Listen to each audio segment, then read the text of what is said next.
Bismillahirrahmanirrahim. Assalamualaikum warahmatullahi wabarakatuh. Alhamdulillahirrabbilalamin. Allahumma sholli ala Sayyidina Muhammad. Yang saya takzimi dan saya hormati dosen pengampu psikologi pendidikan Ibu Fuadatul Huroniyah SAG MSI, dan tidak lupa pula teman-teman bimbingan konseling Islam yang saya banggakan. Sebelumnya, perkenalkan, nama saya Ayu Puspitasari dengan NIM D2017-3031.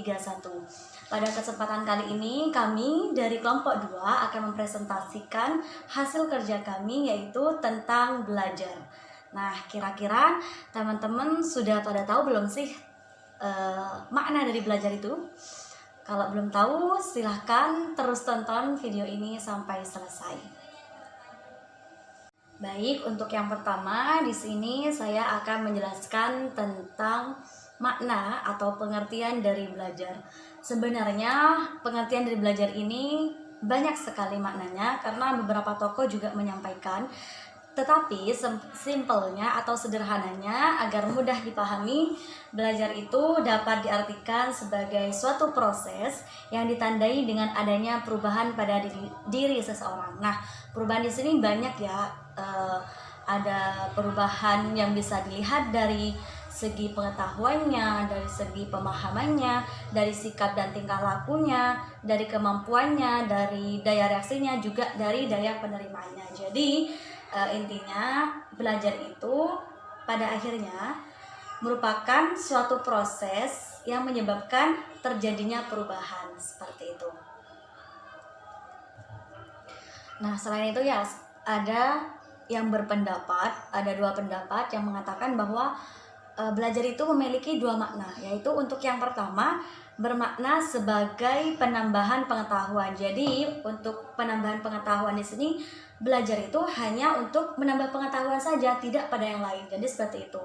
Makna yang ini lebih sempit karena pada praktiknya biasanya dilakukan oleh seorang guru yang hanya memberikan pemahamannya kepada murid-murid yang mendengarkan, sedangkan murid-murid mendengarkan seperti itu. Nah, ini untuk yang pendapat yang kedua, ini lebih luas lagi, di mana berpendapat bahwa belajar itu bermakna berubah. Jadi perubahannya di sini bukan hanya perubahan dari segi pengetahuannya saja, akan tetapi perubahan ini bisa dilihat dari bentuk kecakapannya, dari keterampilannya dia, dari bagaimana siswa itu bersikap, dari cara dia menghargai diri sendiri, dari wataknya, dari minatnya, maupun dari segi penyesuaian dirinya. Jadi makna lebih luasnya tentang belajar seperti itu.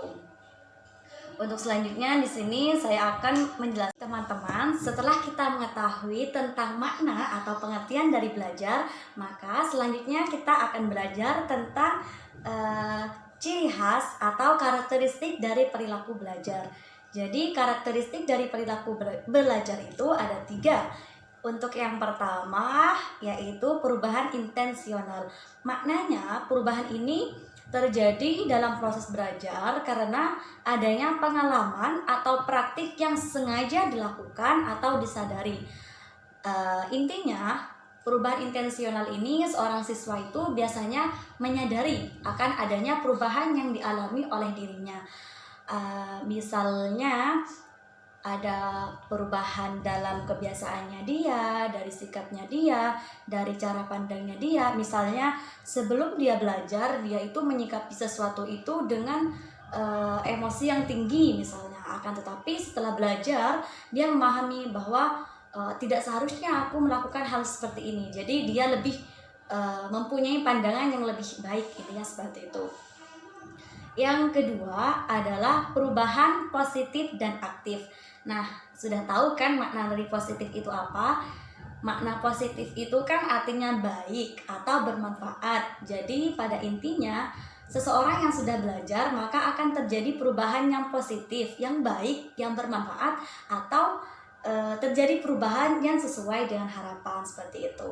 Sedangkan perubahan yang aktif di sini dimaksudkan bahwasanya perubahan itu terjadi karena ada usaha dari siswa itu sendiri, bukan karena sesuatu yang alami. Jadi misalnya kita dulu pada masa bayi kita nggak bisa jalan, tapi karena kita melakukan usaha yang kita lakukan secara sadar, akhirnya kita lambat laun, kita belajar merangkak sampai akhirnya kita bisa berlari, bahkan sampai kita bisa berjalan dan sampai bisa berlari seperti itu.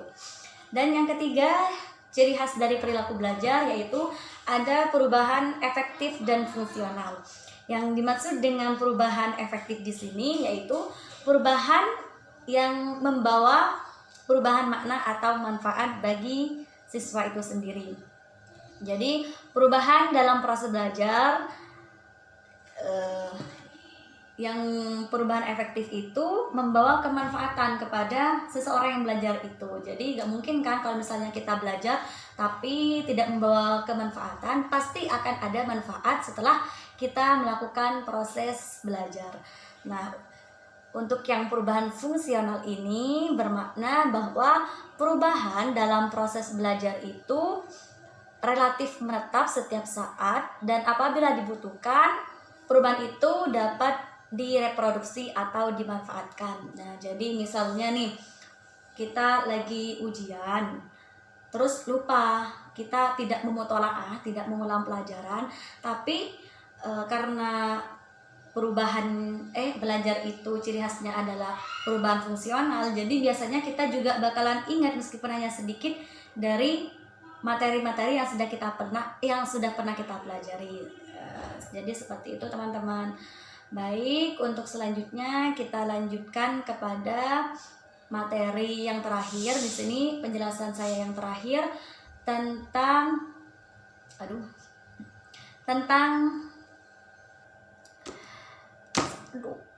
selanjutnya yaitu tentang perwujudan dari perilaku belajar. Jadi perwujudan dari perilaku belajar ini sangat banyak teman-teman. Untuk yang pertama adalah kebiasaan. Jadi biasanya yang pertama kebiasaan. Biasanya siswa setelah mengalami proses belajar biasanya akan muncul kebiasaan yang tampak berubah. Misalnya kita terbiasa di rumah menggunakan bahasa daerah, tetapi karena kita belajar misalnya di kelas, kita diusahakan menggunakan bahasa Indonesia. Karena kebiasaan itu akhirnya kita di kelas bisa menggunakan bahasa Indonesia dan dapat meninggalkan bahasa daerah kita, seperti itu. Yang kedua adanya keterampilan. Yang kedua yaitu keterampilan. Jadi makna dari keterampilan itu adalah kegiatan yang berhubungan dengan urat-urat syaraf atau otot-otot. Jadi biasanya dengan salah satu bentuk perwujudan dari perilaku belajar yaitu adanya keterampilan. Misalnya keterampilan itu singkatnya misalnya bisa kita contohkan dengan keterampilan mengetik, keterampilan menulis, maupun keterampilan yang lainnya yang intinya kalau keterampilan itu berhubungan dengan syaraf-syaraf atau otot-otot, seperti itu. Yang ketiga adalah pengamatan. Jadi perwujudan dari perilaku belajar itu adalah adanya pengamatan. Biasanya setelah kita melakukan proses belajar, kita akan mampu mencapai pengamatan yang objektif sebelum mencapai pengertian. Jadi kita lebih mempunyai pengamatan yang objektif gitu, enggak hanya subjektif aja, karena kita sudah belajar, sudah bisa memahami bagaimana sih cara melihat sesuatu atau menganalisis sesuatu itu dengan cara objektif, seperti itu. Yang keempat ada yang namanya berpikir asosiatif dan daya ingat. Berpikir asosiatif ini maksudnya adalah berpikir dengan cara mengasosialisasikan sesuatu dengan yang lain. Misalnya siswa itu dapat menjelaskan arti penting tanggal 12 Rabiul Awal. Orang-orang yang belum belajar tidak akan mengerti ada apa sih sebenarnya dengan tanggal 12 Rabiul Awal. Akan berbeda dengan seorang anak yang sudah mempelajari tentang sejarah Nabi Muhammad misalnya. Oh, ternyata 12 Rabiul Awal itu adalah hari kelahiran baginda Nabi Muhammad SAW gitu. Jadi kan akan berbeda antara orang yang belajar dengan orang yang tidak belajar. Nah, selanjutnya ada juga yang namanya daya ingat. Di sini tentu saja orang yang sudah belajar itu akan mempunyai simpanan materi atau simpanan pengetahuan yang lebih banyak daripada orang yang tidak belajar gitu. Selanjutnya yang kelima adalah berpikir rasional dan kritis. Yang kelima yaitu belajar rasional dan kritis. Nah, pada praktiknya belajar rasional dan kritis ini dapat kita ketahui dari cara seseorang dalam menyelesaikan suatu permasalahan, misalnya seperti itu. Jadi problem solver misalnya kayak gitu. Yang keenam ada yang namanya sikap. Sikap di sini berarti pandangan atau kecenderungan mental seseorang gitu. Untuk yang ketujuh ada yang namanya inhibisi. Inhibisi di sini bermakna pengurangan atau pencegahan timbulnya suatu respon lain yang sedang berlangsung. Jadi seseorang yang sudah belajar biasanya akan mengerti atau menghentikan hal-hal yang tidak penting bagi dia. Jadi lebih bisa memilih mana sih yang baik untuk aku ambil dan mana sih yang seharusnya tidak aku lakukan atau harus aku buang kayak gitu. Yang ke-8 ada yang namanya apresiasi. Apresiasi di sini bermakna pertimbangan mengenai arti penting atau nilai sesuatu. Nah, di sini akan berbeda. Misalnya seorang anak itu sudah belajar tentang agama, maka dia akan lebih mengapresiasi misalnya ada Al-Quran, dia akan lebih tahu bagaimana misalnya cara memegang Al-Quran, dia sudah bisa menghargai atau mengapresiasi dengan baik seperti itu. Akan berbeda dengan orang yang tidak mengerti agama Al-Quran, misalnya nggak ngerti bahwa itu kitab sucinya orang Islam, maka membawanya biasa aja, mungkin juga tanpa berwudu, membacanya tanpa berwudu kayak gitu. Yang terakhir ada yang namanya tingkah laku afektif.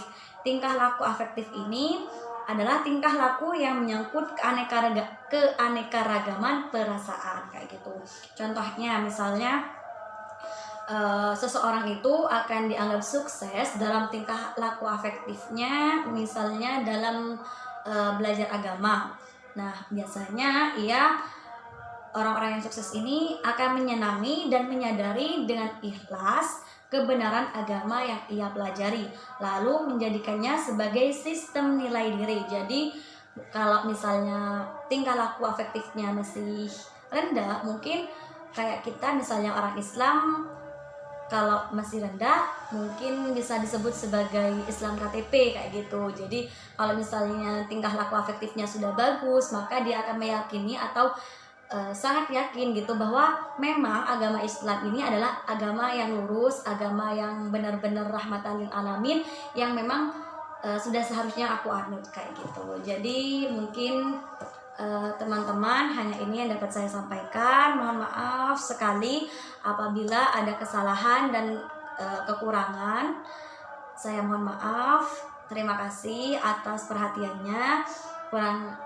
Semoga ilmu yang kita peroleh manfaat, juga membawa keberkahan, dan apa yang kita lakukan senantiasa bernilai ibadah di hadapan Allah Subhanahu wa taala.